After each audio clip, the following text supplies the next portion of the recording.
Bismillahirrahmanirrahim. Assalamualaikum warahmatullahi wabarakatuh. Selamat siang, kami dari kelompok 19C2 akan mempresentasikan materi mengenai siklus sumber daya manusia dan penggajian dengan studi kasus penunggakan gaji karyawan BUMN PT Inti.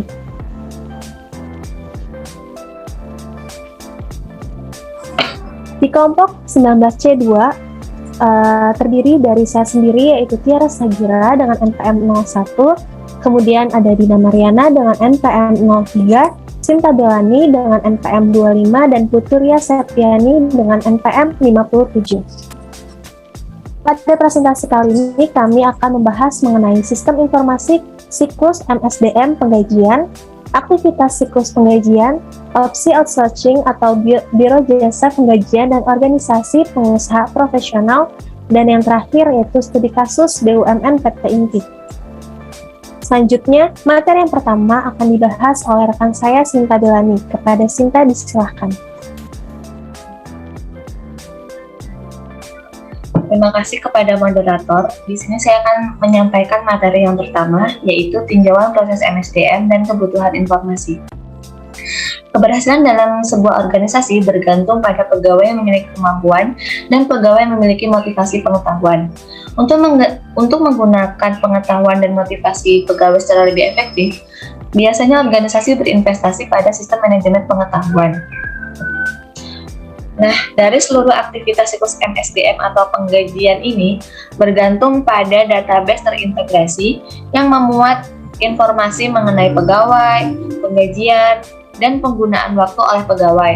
Oleh karena itu, terdapat beberapa ancaman serta pengendalian yang dapat dilakukan oleh bagian MSDM. Yang pertama, yaitu ketidakefisienan yang diakibatkan oleh data yang tidak akurat.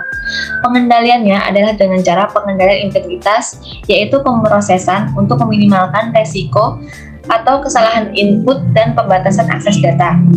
Yang kedua, yaitu pengungkapan yang tidak diotorisasi atas informasi sensitif. Pengendaliannya adalah dengan cara menggunakan autentifikasi multifaktor dan pengendalian keamanan fisik untuk membatasi akses data itu sendiri. Yang ketiga, yaitu hilang atau rusaknya data induk. Tentu saja pengendaliannya adalah dengan cara menggunakan backup dan prosedur pemulihan bencana yang telah dibatasi. Selanjutnya yaitu ancaman mempekerjakan pegawai yang tidak berkualifikasi atau bahkan seorang pencuri. Pengendalian yang dapat kita lakukan adalah dengan cara prosedur perekrutan yang sesuai dengan kualifikasi kemampuan untuk setiap posisi wajib diterapkan dalam sebuah organisasi. Dan yang terakhir yaitu pelanggaran atas hukum dan peraturan terkait perekrutan serta pemecatan pegawai secara tepat. Pengendaliannya adalah dengan cara mendokumentasikan secara cermat seluruh tindakan terkait pemberitahuan untuk tujuan perekrutan dan proses mempekerjakan pegawai baru serta pemecatan pegawai. Dari sini. Yang kedua yaitu aktivitas siklus penggajian. Terdapat 5 aktivitas siklus penggajian, yaitu yang pertama, memperbaharui database induk penggajian. Pembaruan database induk penggajian ini merefleksikan berbagai jenis perubahan yang diajukan secara internal. Yang kedua, memvalidasi data dan waktu kehadiran. Data dan waktu kehadiran pegawai dikumpulkan secara berbeda bergantung pada status bayaran pegawai. Yang ketiga yaitu menyiapkan penggajian. Dalam proses menyiapkan penggajian, langkah pertama yang harus kita lakukan adalah transaksi penggajian diedit dan transaksi yang divalidasi kemudian disortir berdasarkan nomor pegawai. Jika organisasi terdiri dari beberapa divisi, file transaksi harus digabungkan. Selanjutnya akan dilanjutkan oleh teman saya, Puturia Septiani. Yang keempat, yaitu mengeluarkan penggajian. Nah, sebagian besar pegawai dibayar menggunakan cek ataupun setoran langsung dengan jumlah gaji yang kemudian akan dikirimkan kepada rekening bank pribadi mereka. Nah, setelah cek gaji disiapkan, kemudian diperiksa dan disetujui, kemudian baru disiapkan voucher pencairan untuk mengotorisasi transfer dana dari rekening pengecekan umum ke rekening bank penggajiannya. Kemudian, aktivitas yang kelima yaitu menghitung dan mengeluarkan pajak penghasilan yang dibayar pegawai serta potongan pegawai sukarela. Para atasan harus membayar pajak sosial security sebagai tambahan terhadap jumlah potongan dari cek pegawai. Nah, hukum pemerintah pusat dan negara bagian juga menghendaki hal tersebut. Nah, persentase tertentu akan dikontribusikan sampai dengan batas tahunan maksimum untuk dana asuransi kompensasi pengangguran pusat dan negara bagian. Bahasan selanjutnya yaitu opsi outsourcing, Biro Jasa Penggajian dan Organisasi Pengusaha Profesional. Biro Jasa Penggajian dan PEO biasanya menarik bagi bisnis kecil dan menengah karena beberapa alasan. Yang pertama, mengurangi biaya. Yang kedua, jangkauan manfaat yang lebih luas. Dan yang ketiga, pembebasan atas sumber daya komputer. Sekian materi yang dapat saya sampaikan. Materi selanjutnya akan disampaikan oleh rekan saya. Saya tutup. Terima kasih.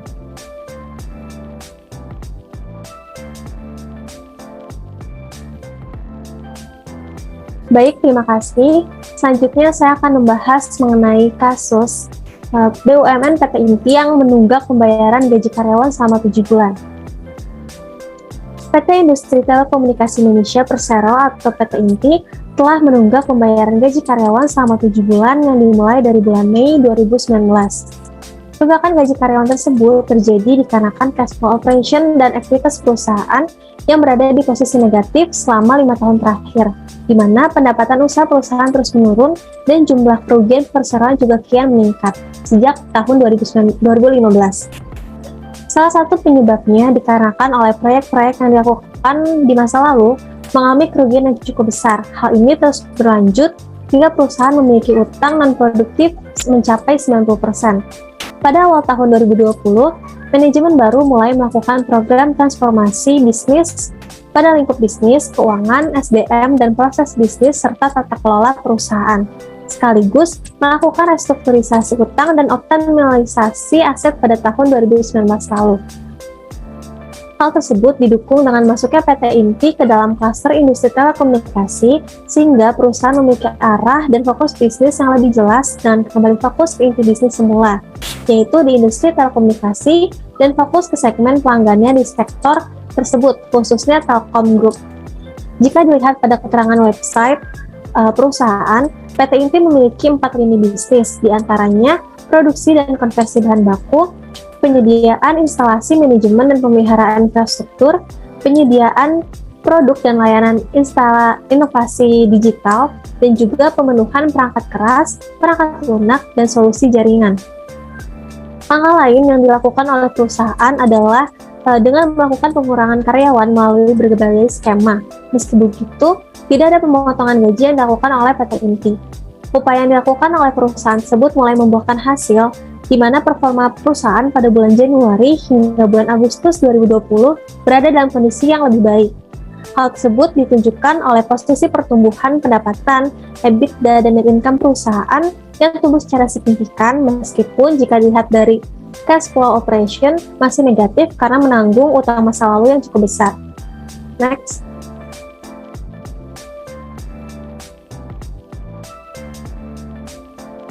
Nah, di sini dapat dilihat bahwa pada tahun 2019, PT Inti mulai menunggak pembayaran gaji karyawan, kemudian dilakukan restrukturisasi utang dan optimalisasi aset. Kemudian pada tahun 2020, tepatnya bulan Januari sampai dengan bulan Juli, PT Inti mulai melakukan angsuran pembayaran utang gaji kepada karyawan. Kemudian di tahun 2020, tepatnya bulan Agustus, dapat dilihat bahwa performa perusahaan itu mulai membaik karena tadi dapat lihat dari posisi pertumbuhan pendapatan, EBITDA, dan net income yang tumbuh secara signifikan. Nah, selanjutnya, solusi yang tengah dijalankan oleh manajemen dalam upaya penyehatan perusahaan dilakukan melalui transformasi bisnis dengan memperbesar pola bisnis to bisnis atau B2B dengan Telkom Group, transformasi keuangan dengan melakukan restrukturisasi atas utang perseroan, dan memperoleh dana talangan dari berbagai sumber dengan tetap berpedoman pada kaidah tata kelola perusahaan dengan baik. Sekian dari saya, selanjutnya akan disampaikan oleh rekan saya yaitu Dina Mariana.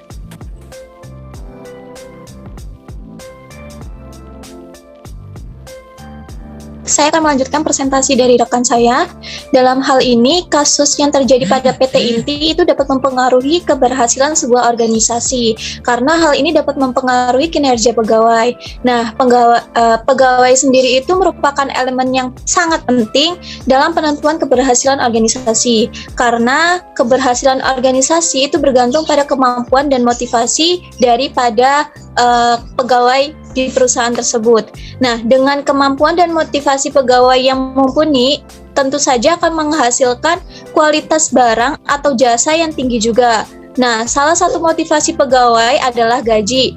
Oleh karena itu, jika perusahaan tidak membayarkan gaji pegawai, kemungkinan kinerja pegawai pada perusahaan tersebut akan menurun. Nah, tidak hanya itu, bisa saja karyawan akan melakukan protes dan mogok kerja sebelum gaji tersebut dibayarkan. Nah, tidak dibayarnya gaji pegawai selama 7 bulan membuat karyawan tidak bersemangat dalam bekerja, sehingga akan menciptakan biaya finansial ketika dihasilkan dari adanya perputaran pegawai. Begitu pula sebaliknya, semangat pegawai yang tinggi tentu akan menciptakan manfaat finansial bagi perusahaan. Next slide.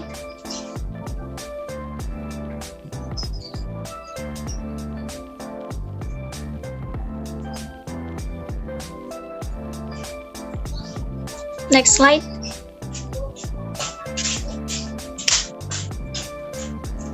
Nah, mengenai permasalahan tersebut, PT Inti memiliki strategi untuk kembali fokus lagi ke inti bisnis semula, yaitu industri telekomunikasi, dan fokus ke segmen pelanggannya di sektor tersebut, khususnya Telkom Group. Nah, PT Inti juga mengurangi jumlah karyawan. Selain itu, macetnya cash flow perusahaan juga dikarenakan PT Inti memiliki dana yang ditahan di bank. Nah, dana tersebut tidak dapat dicairkan karena PT Inti masih memiliki kewajiban yang belum diselesaikan.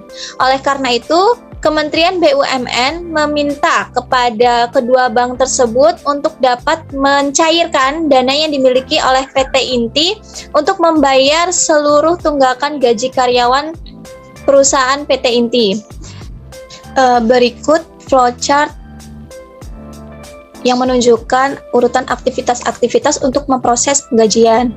Pertama, transaksi penggajian akan diedit dan transaksi yang telah divalidasi kemudian disortir berdasarkan nomor urut nomor pegawai. Nah, jika organisasi memproses penggajian dari beberapa divisi, maka setiap file transaksi penggajian juga harus digabungkan. Nah, file transaksi penggajian yang telah disortir kemudian digunakan untuk menyiapkan cek gaji pegawai. Setelah cek gaji pegawai telah disiapkan, maka akan diproses ke data induk dari bagian MSDM atau penggajian dan masukkan ke register penggajian. Setelah itu, setelah dilakukan pencatatan atau register penggajian, akan dilakukan pencatatan penggajian dan akan disetujui oleh bagian MSDM atau penggajian. Setelah catatan tersebut telah selesai, maka akan dimasukkan ke buku besar umum dan voucher pengeluaran. Semua data seperti data induk MSDM atau penggajian, register penggajian, buku besar umum, dan voucher pengeluaran akan diserahkan ke bagian register penggajian dan voucher pengeluaran. Kemudian akan ditinjau kembali penggajian tersebut dan akan dilakukan transfer dana kepada bank dengan cek yang telah ditandatangani sebelumnya. Kemudian dari cek gaji tersebut akan ada potongan-potongan seperti pajak gaji dan pembayaran lain-lainnya yang akan diserahkan ke badan pemerintah atau stakeholder yang berkaitan. Ya, itu yang dapat saya sampaikan. Kurang lebihnya saya mohon maaf.